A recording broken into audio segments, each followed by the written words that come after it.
ओम नमो भगवते वासुदेवाय। मुनि वाल्मीकि ने अपनी रामायण में मनुष्यों को पूजा करने का एक बड़ा ही पवित्र तरीका बताया है। वो किस प्रकार है? सामान्य गृहस्थी पूजा कैसे करें, यह बहुत ही अच्छा प्रसंग है। एक बार पूरा सुनिए। अति कल्याणकारी प्रसंग है। चैत्र मास प्रारंभ होने पर प्रातःकाल स्नान करके पवित्रता से हर गृहस्थी बोले कि हे राम, आप मेरे इस संकल्प को निर्विघ्न संपन्न करें।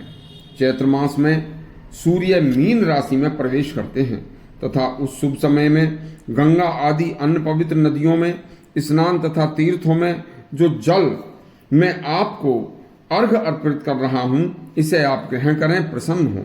ब्रह्मा आदि सभी देवता ऋषिगण मेरे इस अर्घ दान को ग्रहण करें और प्रसन्न हो। पापियों पर शासन करने वाले यम देवता, आप समदर्शी हैं, श्रेष्ठ हैं, मेरे द्वारा अर्घ को ग्रहण करें और यथोक्त मुझे फल प्रदान करें। इसके बाद पवित्रता से श्री राम जानकी की कथा का श्रवण करें और पाठ करें।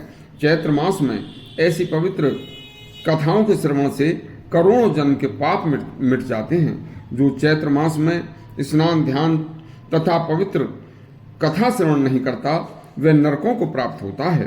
पुण्य की अभिलाषा से जो माघ मास में प्रयाग तीर्थ में स्नान करता है, कार्तिक मास में काशी में पंचगंगा तीर्थ स्नान करता है, वैशाख मास में द्वारका तीर्थ में स्नान करता है, वैसा ही चैत्र मास में अयोध्या के राम तीर्थ में एक दिन के 3 बार स्नान करने से और ध्यान करने से वह फल प्राप्त हो जाता है।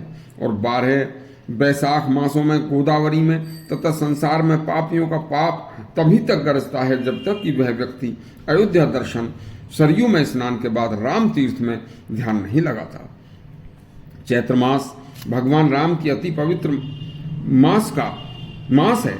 इस मास में तेल लगाना, दिन में सोना, कांसे के बर्तन में भोजन करना, चारपाई पर सोना, घर के अंदर स्नान करना, निषिद्ध वस्तुओं का सेवन करना, 2 बार भोजन करना, रात्रि में भोजन करना तथा 8 वस्तुएं चैत्र मास में वर्जित हैं। चैत्र मास में उत्तम व्रत करना, राहगीरों के लिए जहां जल न हो वहां प्याऊ लगाना, मार्ग में छाया के लिए फल देने वाले वृक्षों को लगवाना, लंबे दूर रास्तों पर विश्राम घर बनवाना, भोजन के अभिलाषी को भोजन देना, मीन राशि में सूर्य के रहते जल, छाता, पंखे दान करें। इस मास में अन्न दान बड़ा दान माना जाता है। इस मास में मांस भक्षण, अपवित्र भोजन कभी न करें।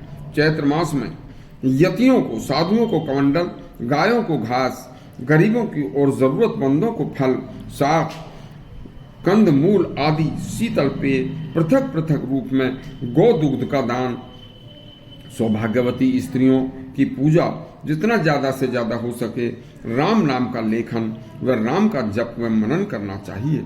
चैत्र मास में पतिव्रता स्त्रियों को पवित्रता के साथ अपने पतियों की पूजा करनी चाहिए और पवित्रता को तथा पुण्य को नष्ट करने वाले कार्य जैसे परिस्त्री गमन, उच्छिष्ट भोजन, मांस भक्षण, पशु हिंसा, मसूर की दाल, बासी अन्न, बैंगन आदि का सेवन भी नहीं करना चाहिए।